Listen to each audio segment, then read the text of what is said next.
Hola! Toleleje, toleleje. Kunin at basahin. Kunin at basahin.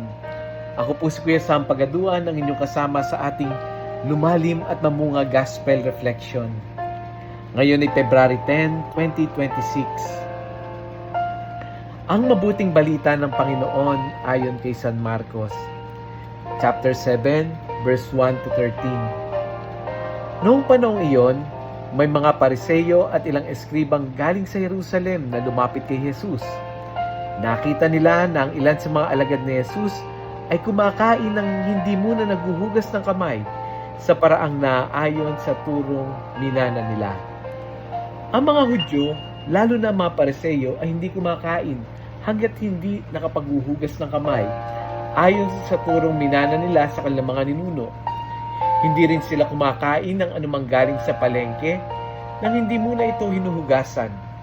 At marami pang ibang minanang turo ang kanilang sinusunod, tulad ng tanging paraan ng paghuhugas ng mga inuman, ng mga saro, ng mga sisidlang tanso at mga higaan. Kaya't tinanong si Jesus ng mga Pariseyo at ng mga eskriba, bakit hindi sumusunod ang mga alagad mo sa turo ng ating mga ninuno? Kumakain sila ng hindi man lamang naghuhugas ng kamay ayon sa paraang iniutos. Sinagot sila ni Jesus, tama ang hula ni Isaias tungkol sa inyo. Mapagpaimbabaw nga kayo, gaya ng kanyang isinulat.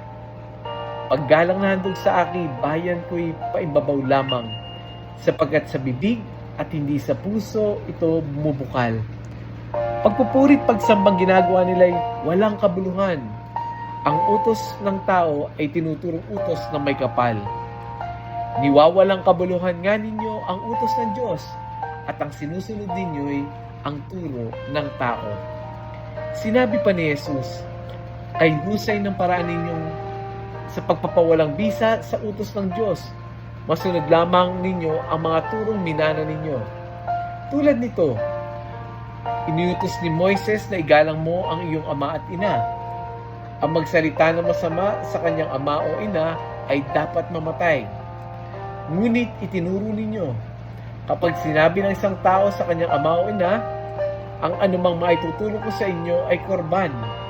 Alalong bagay, inihahain ko ito sa Diyos. Hindi na niyo siya pinahintulutang tumulong sa kanyang ama o ina. Sa ganitong para ay niwawalang kabuluhan ninyo ang salita ng Diyos sa pamamagitan ng turong minana ninyo.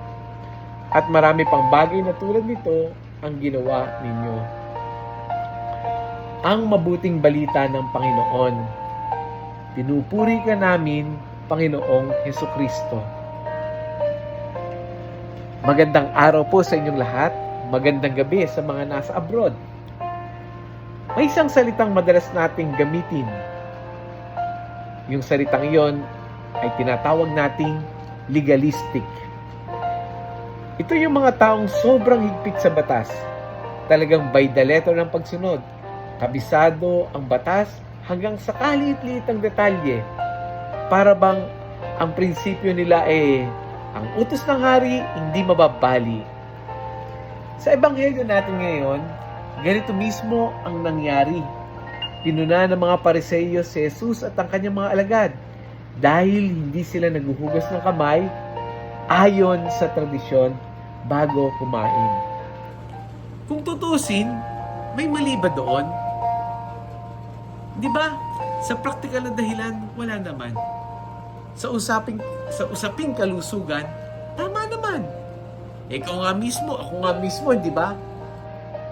Bago tayo kumain, naghuhugas tayo ng kamay. Kaya ang tanong, bakit yung malaking issue na simpleng paghuhugas ng kamay ay masyadong in-exaggerate, naging dahilan, naging paksa ng pagtatalo? Kasi, kaya ito naging sentro ng pagtatalo dahil itong mga Pariseyo, anong ginawa nila? Masyado nilang in-emphasize yung paghuhugas ng kamay. To the point na ginawa nila itong ritual na kung saan ang kabanalan ay nasusukat sa tamang paghuhugas ng kamay. Kailangan eksaktong sumunod sa tradisyon dahil minananapan nila ito sa mga ninuno. Ang gagaling nila. Pagdating sa seremonyas, sobrang husay. Pagdating sa ritual, nako, saludong-saludo, perfect na perfect. Pagdating sa forma, walang tatalo. Pero anong sabi ni Jesus sa mga ginagawa nilang seremonyas? Mga panlabas lamang. Maayos ang labas, pero ang loob ng puso, wala. Kung titingnan natin yung sarili natin, di ba minsan ganito rin tayo? Di ba minsan para ka rin si Kuya Sam?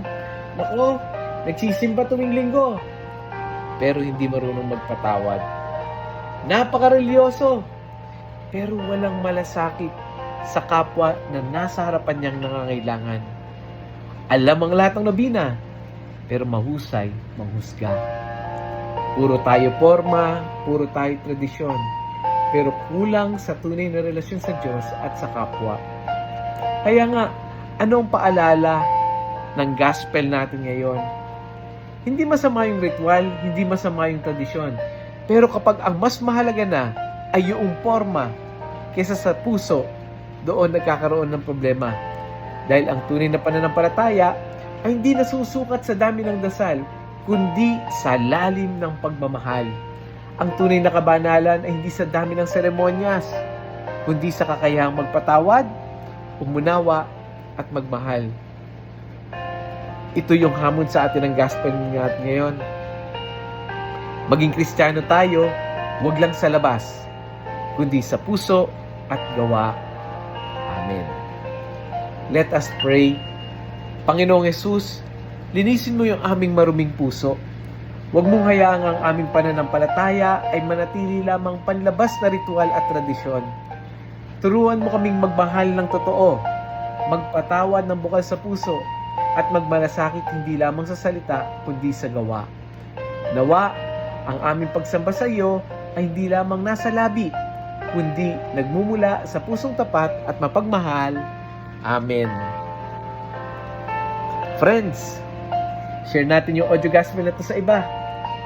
No? Bilang paalala.